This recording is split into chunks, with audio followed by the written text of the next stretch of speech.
আসসালামু আলাইকুম গাইস, কেমন আছেন আপনারা সবাই? আপনাদের জন্য আমি আজকে একটা রেসিপি নিয়ে আসছি। দেখুন, প্রথম আমি এখানে একটু তেল দিছি, তেলটা গরম হয়েছে, পরে কটা পেঁয়াজ দিয়ে দিলাম। আমার তো একটু তেল কম লাগছে, আমি আর একটু তেল দিছি, দিয়ে কিন্তু সুন্দর করে দেখুন পেঁয়াজটা হালকা করে আমি এখানে 1.5 চামচের মতন আদা রসুন বাটা দিয়ে দিলাম। দিয়ে কিন্তু এখানে 1 চামচ ধনিয়ার গুঁড়া দিয়ে দিছি আমি। আর এখানে এখন আমি হলুদের গুঁড়ো দিয়ে দিলাম 1 চামচ। এবার আমি দেখুন মরিচের গুঁড়ো দিয়ে দেবো 1 চামচের একটু বেশি হইব, 1 চামচই হইব। তো মরিচের গুঁড়োটা একটু বেশি দিছি। দিয়ে কিন্তু দেখুন আমি এখানে কটা শুটকি দিয়ে দিলাম। তো আমি মলা মাছের শুটকি দিছি এখানে। শুটকিটা দিয়ে পানি দিয়ে দিলাম, পানি দিয়ে স্বাদ মতো লবণ দিয়ে দিছি। দিয়ে কিন্তু এখন আমি এই মশলাটা কষামো। তো আমি আজকে পালং শাক দিয়া, মিষ্টি কুমড়া আর সিম আলু দিয়ে একটা শুটকি দিয়া রেসিপি বানাবো, মানে শুটকি দিয়ে রান্না করবো, এটা বুনা বুনা। তো দেখুন এদিকে কটা কাঁচামরিচও আমি 2টা ফাইরা দিয়ে দিলাম।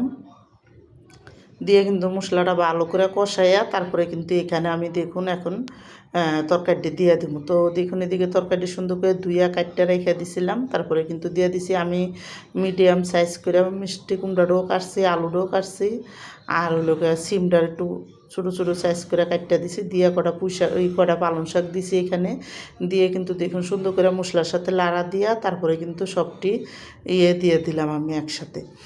দিয়ে এখন আমি ভালো করে এটা একটু ডাইকা তারপরে করবো। এটা যখন সুন্দর করে মজ্জা যাবো তখন আমি করবো। আমার তো একটু পানি দিছি যাতে নিচে না লেগে যায়।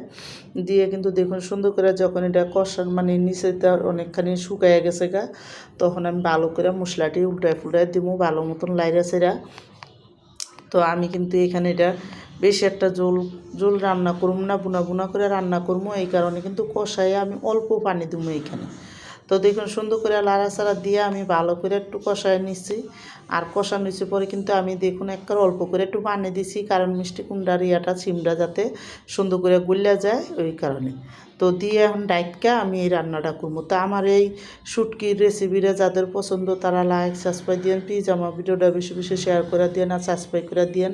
আর শীতের সিজনে এরকম তরকারি দিয়ে কিন্তু শুটকি রান্না করলে অনেকই মজা লাগে। তো দেখুন যখন সুন্দর করে বলকায়া পড়ছে আমি কিন্তু এখানে কটা বেশি করে ধনিয়া পাতা দিয়ে দিলাম। তো ধনিয়া পাতাটা দিয়ে এখন শুটকিটা ভালো করে লাড়াচাড়া দিয়ে তারপরে কিন্তু আমি নামাই দেবো।